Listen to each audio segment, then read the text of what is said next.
les réseaux de surveillance spatiale terminaient leur cycle de recalibrage.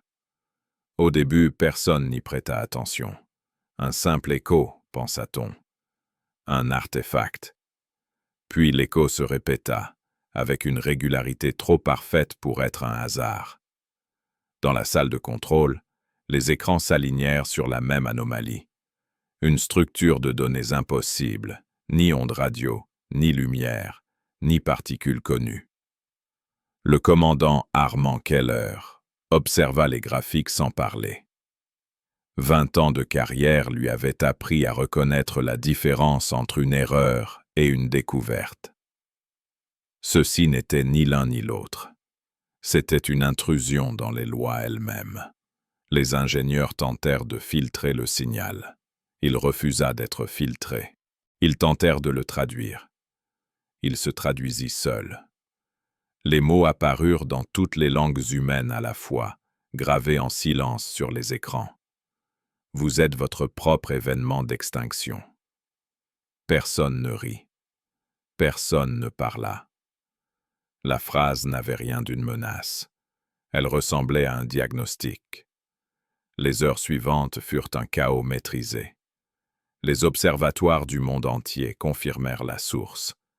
L'espace profond, au-delà des régions cartographiées. Aucun vaisseau détecté. Aucune émission classique.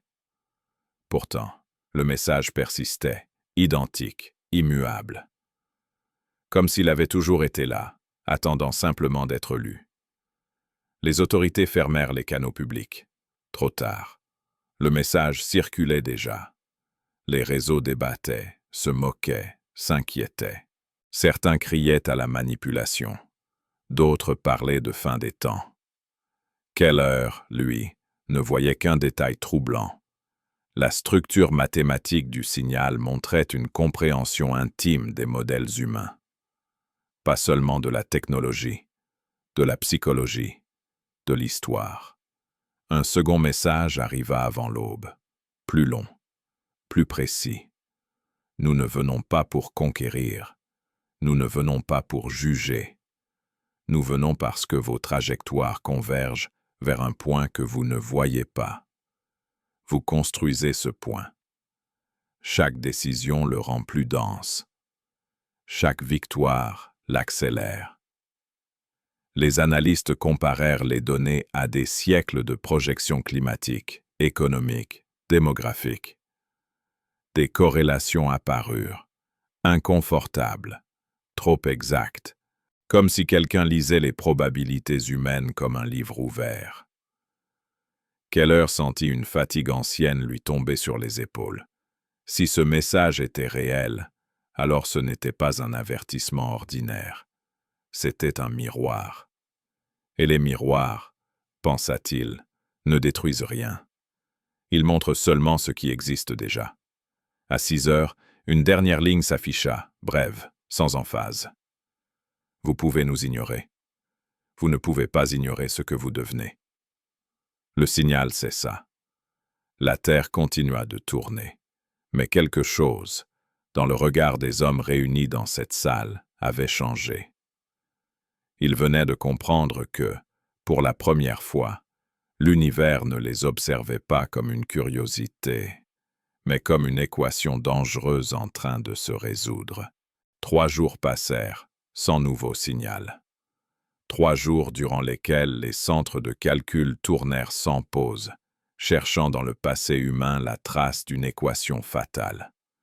Le commandant Keller dormait peu. Il observait des modèles s'empiler comme des couches de glace. Climat, énergie, conflit, ressources, automatisation. Chaque couche semblait stable prise isolément. Ensemble, elles formaient une pente. Les analystes appelèrent cela la courbe du silence, un point où les indicateurs cessent de crier avant de s'effondrer. Ce point, selon les projections, revenait avec une régularité inquiétante dans des scénarios très différents. Pèse une date, une tendance. Comme si l'histoire répétait un geste sans s'en rendre compte, un groupe de mathématiciens proposa une hypothèse audacieuse.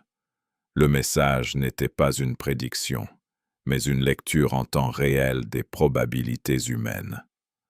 Les auteurs du signal ne voyaient pas l'avenir. Ils voyaient la densité de nos choix. Et cette densité augmentait. Keller demanda un test simple. On modifia des paramètres mineurs dans un modèle global. Une amélioration locale de l'efficacité énergétique. Un traité limité. Un ralentissement industriel contrôlé. Les courbes bougèrent à peine. Puis on changea un paramètre social. La vitesse de décision automatisée. La courbe du silence se déplaça brutalement vers le présent. Le résultat glaça la salle. Ce n'était pas la pénurie qui accélérait la pente, ni même le conflit. C'était la vitesse. La capacité humaine à agir plus vite que sa propre compréhension. À 21h40, un fragment du signal réapparut, comme une note ajoutée à la marge d'un livre. Vos outils raccourcissent les délais. Vos délais raccourcissent vos doutes. Vos doutes raccourcissent votre futur. Cette fois, la traduction ne venait pas d'un algorithme. Elle semblait anticipée. Comme si le message savait déjà comment il serait lu. Les débats devinrent plus durs. Certains voulaient couper les réseaux, ralentir tout. D'autres parlaient de prouver aux auteurs du signal qu'ils se trompaient. Keller écoutait, puis posa une question simple. Et s'ils ne se trompent pas, que ferions-nous différemment demain matin? Personne ne répondit. Dans la nuit, un rapport classifié arriva sur son bureau. Il montrait que plusieurs systèmes autonomes, conçus indépendamment, convergeaient vers des stratégies similaires de gestion de crise, qui augmentaient toute la pente de la courbe. Pas par malveillance, par optimisation. Keller comprit alors la logique froide du message. Il ne parlait pas d'une explosion, ni d'un astéroïde, ni d'un ennemi. Il parlait d'un style de décision devenu plus rapide que la sagesse qui devrait l'accompagner. À l'aube, il fit consigner une note officielle. Le danger n'est pas ce que nous faisons. Le danger est la manière dont nous avons appris à décider. Et pour la première fois, il espéra que les auteurs du signal avaient raison sur un point, qu'il restait encore du temps. Si l'humanité acceptait de regarder ses propres courbes sans détour. Le conseil provisoire se réunit dans une salle sans fenêtre, non par secret, mais par habitude. Les murs affichaient des flux de données comme des constellations artificielles. Keller se tint debout, immobile, pendant que les projections défilaient. Marché, réseau, climat, chaîne logistique, systèmes autonomes. Tout avançait. Trop bien. Un ingénieur prit la parole. Il expliqua que la plupart des décisions critiques étaient désormais préparées par des architectures prédictives. Elles ne décidaient pas, disait-on. Elles recommandaient. Mais quand les recommandations arrivent plus vite que les débats, la différence devient théorique. On montra un cas récent. Une crise régionale évitée grâce à une réallocation automatique d'énergie. Succès parfait.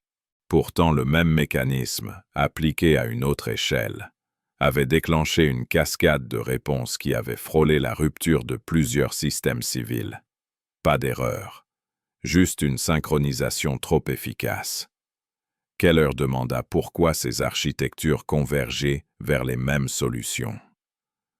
La réponse fut simple. Elles optimisaient toute la stabilité locale, et ce faisant, elles rigidifiaient le système global, comme un corps qui renforce un muscle au point d'en perdre la souplesse. Un linguiste entra dans la discussion.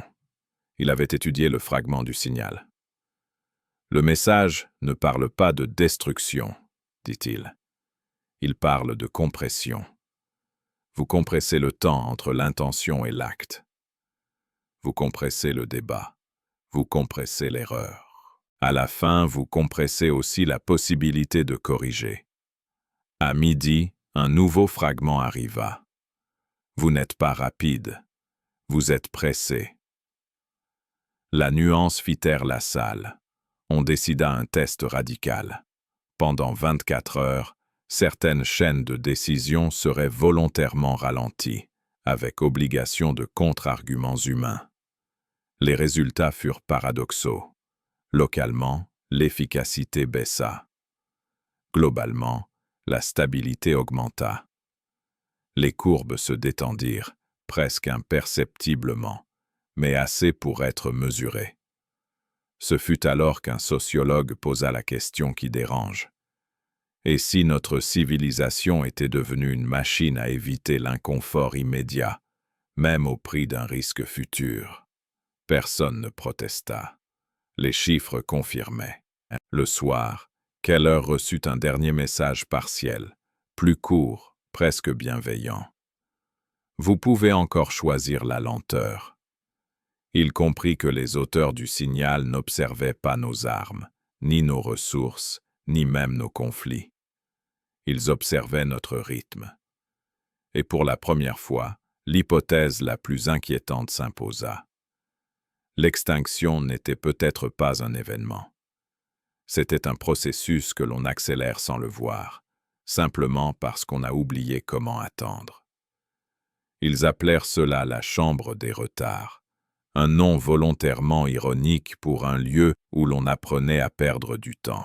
On y installa des protocoles simples. Chaque décision majeure devait passer par 3 boucles d'objection, chacune menée par une équipe différente, chacune tenue d'argumenter contre l'option la plus efficace. Les écrans protestèrent, les courbes aussi. Les premières heures furent chaotiques.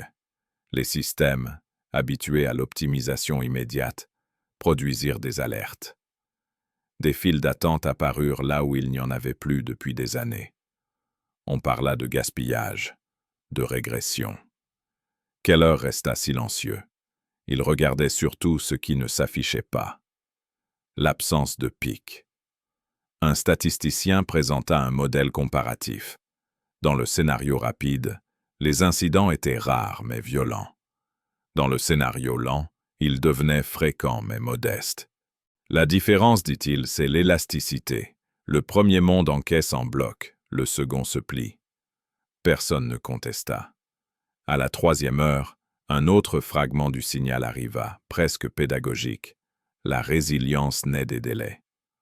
On se demanda si le message était en temps réel. Les astrophysiciens rappelèrent que la transmission venait d'un futur relatif, d'une perspective décalée. Ce n'était pas une conversation, c'était une annotation sur notre trajectoire. Un responsable des infrastructures objecta que la lenteur coûte des vies. Le médecin-chef répondit que la vitesse en coûte parfois davantage, mais plus tard, et donc ailleurs, et donc hors du graphique. Le débat dura longtemps. C'était nouveau. On lança un exercice, simuler une crise sans automatisme prioritaire. Les équipes durent écrire leurs hypothèses, puis les relire à voix haute, puis attendre 15 minutes avant d'agir. 15 minutes semblaient une éternité. Pourtant, la réponse finale fut plus simple, moins risquée, et surtout réversible. Dans la soirée, Keller reçut un message personnel, sans signature. Vous confondez urgence et importance. Il pensa aux archives, aux siècles de progrès construits sur l'accélération, aux victoires mesurées en secondes gagnées. Il pensa aussi aux échecs, toujours expliqués par un manque d'information, jamais par un excès de vitesse. La chambre des retards ferma à minuit. On publia les premiers résultats. Rien de spectaculaire. Et c'était précisément le problème. Nous avions appris à ne croire qu'au spectacle. En sortant, Keller comprit que la vraie expérience n'était pas technique. Elle était culturelle. Il ne s'agissait pas de ralentir les machines. Il s'agissait d'enseigner à une civilisation entière que survivre peut exiger de différer. Au matin, les tableaux affichaient une victoire discrète. Moins d'alertes rouges, des marges de sécurité redevenues visibles. Pourtant, personne n'applaudit. On avait appris, la veille, que les chiffres peuvent flatter l'orgueil tout en préparant la chute. Keller demanda qu'on éteigne les murs de données pendant 1 heure. La salle parut nue, et cette nudité fit du bien. On apporta des dossiers imprimés, volontairement lents à consulter. Chaque équipe devait écrire une hypothèse et surtout, noter ce qui la rendait fragile. Un ingénieur osa dire que son modèle n'aimait pas l'imprévu. Un logisticien reconnut qu'il avait supprimé une variable parce qu'elle compliquait. On ne rit pas. On corrigea. À midi, un nouveau fragment du message arriva. Ce que vous optimisez devient votre prison. Les linguistes discutèrent la nuance. Optimiser n'était pas un péché, seulement une dépendance. Les économistes rappelèrent que l'efficacité crée des trajectoires uniques et que les trajectoires uniques cassent quand le monde change. On lança alors l'exercice des bifurcations. Pour chaque plan, il fallait proposer 3 sorties possibles, dont une volontairement médiocre mais robuste. Les équipes protestèrent. Pourquoi garder une mauvaise option? Keller répondit. Parce qu'une option qui survit vaut mieux qu'une option parfaite qui s'effondre. Les simulations montrèrent quelque chose d'étrange. Les scénarios élégants gagnaient en temps normal, puis perdaient tout d'un coup. Les scénarios rugueux perdaient souvent mais jamais tout. Un mathématicien murmura. C'est la différence entre un pont et un radeau. Dans l'après-midi, un débat éclata sur la transparence. Devait-on publier ces résultats au risque d'inquiéter? Un sociologue rappela que l'illusion de contrôle est un carburant dangereux. On vota pour une communication honnête, graduée, sans promesse héroïque. Un message court, presque sec, s'afficha en fin de séance. Vous n'êtes pas condamné par vos erreurs, mais par votre attachement à leur vitesse. Keller sentit que la phrase n'était pas une menace, c'était une description. Le soir, les équipes quittèrent la salle sans musique triomphale. Dans les couloirs, on parlait moins de records et plus de marge. Moins de combien, plus de jusqu'où. Les courbes, désormais, n'étaient plus des trophées. Elles étaient des avertissements. Et pour la première fois depuis longtemps, personne ne chercha à les faire mentir. Le centre avait appris à aimer le silence. Paye celui qui rassure, mais celui qui oblige à écouter les détails. Ce matin-là, on invita pourtant le bruit. Pas des alarmes, pas des écrans. Du bruit humain. Des contradicteurs, des sceptiques, des gens qui n'avaient pas lu les rapports et qui posaient de mauvaises questions. Keller ouvrit la séance avec une règle simple. Aucune réponse ne devait dépasser 2 phrases. Si une idée ne pouvait pas tenir debout brièvement, elle n'était pas encore debout. Les premières minutes furent chaotiques. Un biologiste parla d'écosystèmes, un urbaniste de flux, un climatologue de seuils invisibles. On les coupa. On recommença.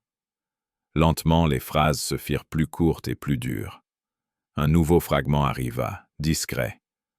Le bruit n'est pas l'ennemi. L'absence de désaccord l'est. On projeta la phrase sans commentaire. Puis, on lança le protocole des objections. Chaque proposition devait être attaquée par quelqu'un qui n'en était pas l'auteur. Pas pour gagner, pour casser. Les murs, encore, furent éteints.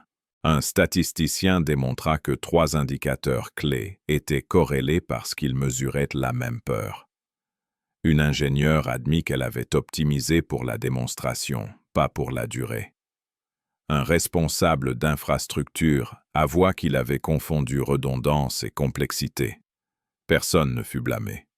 On nota, on ajusta. À midi, On introduisit un exercice étrange. Imaginez l'échec comme un métier. Si l'échec devait nous conseiller, que dirait-il? Les réponses furent sèches, raccourcis, dépendance, silence. Quelqu'un ajouta « vitesse ». Les simulations changèrent de visage. On ne cherchait plus le sommet, mais les plateaux. Les graphiques perdirent leur élégance et gagnèrent des marges. Un technicien dit « on dirait des cartes de survie ». Keller hocha la tête. « C'est exactement ça ». En fin d'après-midi, un dernier message clignota. « Ce qui vous sauvera n'est pas ce que vous contrôlez, mais ce que vous acceptez de ne pas contrôler. » On parla de déléguer au système naturel, de laisser des poches d'imprévus, de construire des échappées plutôt que des corridors parfaits. Le soir, le centre bourdonnait encore, mais différemment. Le bruit était devenu utile. On ne cherchait plus l'accord rapide. On cherchait la friction qui empêche de glisser. Et dans cette friction, pour la première fois, la trajectoire cessa de ressembler à une chute accélérée. La nuit, le centre ne dormait plus. Il veillait. Les écrans montraient des cartes qui refusaient désormais la perfection, des trajectoires volontairement cabossées, des plans avec des sorties trop visibles pour être élégantes. Keller appelait cela les cicatrices utiles. On décida d'en faire une doctrine. Un groupe fut créé sans annonce officielle, les gardiens du doute. Leur mission n'était pas de produire des solutions, mais de chercher l'angle mort de chaque solution. Ils avaient un pouvoir étrange, arrêter un projet par une seule question bien posée. Leurs réunions étaient brèves, leur compte-rendu plus bref encore. Une phrase revenait souvent. « Où est l'échelle de secours ?» Un message ancien fut rejoué, comme un rappel. « Vous êtes votre propre événement d'extinction. » Keller ne l'entendait plus comme une menace, mais comme une équation. Si la cause était interne, alors le levier l'était aussi. Il fallait déplacer l'effort, moins d'optimisation, plus de respiration. Les villes furent les premières à tester. On coupa des automatismes trop confiants, on rendit des décisions au niveau local, on introduisit des délais volontaires. Les chiffres chutèrent un instant. Les commentateurs crièrent à la régression. Puis les pannes cessèrent de se propager en cascade. Elles mouraient dans des poches prévues pour elles. Dans les réseaux d'énergie, on remplaça la recherche du rendement maximal par des saisons de maintenance. Des périodes où produire moins était un objectif. Les courbes devinrent moins spectaculaires, mais elles cessèrent de trembler. Un ingénieur dit « On a troqué la vitesse contre la tenue de route. » Le plus difficile fut culturel. On avait appris à célébrer la certitude. Les gardiens du doute proposèrent un rituel inverse. Chaque lancement commençait par l'énoncé de 3 raisons de renoncer. Pas pour renoncer, pour se souvenir. Les équipes grincèrent, puis s'y firent. Le premier projet annulé sauva 2 autres projets voisins. On nota les faits. Un soir, un fragment nouveau apparut. La survie n'est pas un sommet, c'est une bande passante. Keller sourit. Il comprenait. Il fallait rester dans une zone où l'erreur n'explose pas, où la correction est possible. On ajusta les budgets, on élargit les marges, on simplifia des interfaces. Le système perdit en brillance et gagna en souffle. Les simulations, mises à jour, montraient encore des crises. Mais elles se terminaient. C'était nouveau. Les courbes ne montaient plus jusqu'au point de rupture. Elles ondulaient, puis revenaient. Au matin, Keller écrivit une note simple. « Nous n'avons pas vaincu l'événement. Nous avons cessé de le nourrir. » Et pour la première fois depuis l'avertissement, le centre ne chercha pas une victoire. Il chercha une continuité. le centre rouvrit ses portes au public un matin sans fanfare. Pas de discours, pas de promesses grandioses. Seulement des écrans montrant des systèmes qui respiraient. On y voyait des villes capables d'absorber un choc sans se briser. Des réseaux qui préféraient ralentir plutôt que rompre. Des plans où l'option la plus simple avait droit de veto. Keller observa la foule à travers la verrière. Les visiteurs cherchaient des miracles. Ils trouvèrent des procédures. Certains furent déçus. D'autres restèrent longtemps à lire les marges, à suivre les flèches de secours dessinées en trop grand. Un enfant demanda pourquoi les cartes avaient des détours. Un technicien répondit « Pour que l'erreur ait de la place ». Le message ancien s'était tu. Ou peut-être avait-il été compris. Dans les journaux, on cessa de parler de victoire. On parla de rythme. Les calendriers adoptèrent des saisons de pause. Les chantiers reçurent des budgets pour simplifier ce qui fonctionnait trop bien. La performance ne disparut pas. Elle changea de forme. Elle devint une promesse tenue dans la durée. Un audit indépendant tenta de démontrer que tout cela n'était qu'un luxe. Il conclut l'inverse. Les coûts des crises avaient chuté. Les reprises étaient plus rapides. Les décisions plus lentes, mais moins irréversibles. On appela cela la politique du retour. Chaque choix devait prévoir un chemin de retour praticable. Une nuit, Keller relut la note qu'il avait écrite. Nous avons cessé de nourrir l'événement. Il ajouta une ligne. Nous avons appris à nourrir la continuité. Puis il ferma le dossier.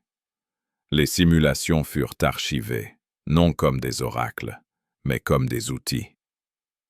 Les gardiens du doute restèrent, discrets, utiles, parfois agaçants.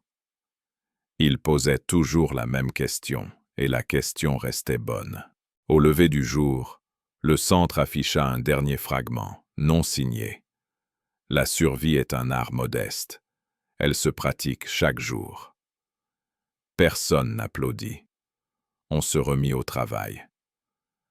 Dans les mois qui suivirent, le monde connut encore des secousses, mais elles cessèrent d'être des fins. Elles devinrent des virages. On perdit parfois de la vitesse, jamais le volant. Et quand on demanda à Keller ce qui avait changé, il répondit simplement « Nous avons accepté que l'avenir n'est pas un sommet à conquérir, mais une bande passante à respecter. Tant que nous restons dedans, nous avançons. » Le centre éteignit ses écrans pour la nuit. Dehors, les villes respiraient.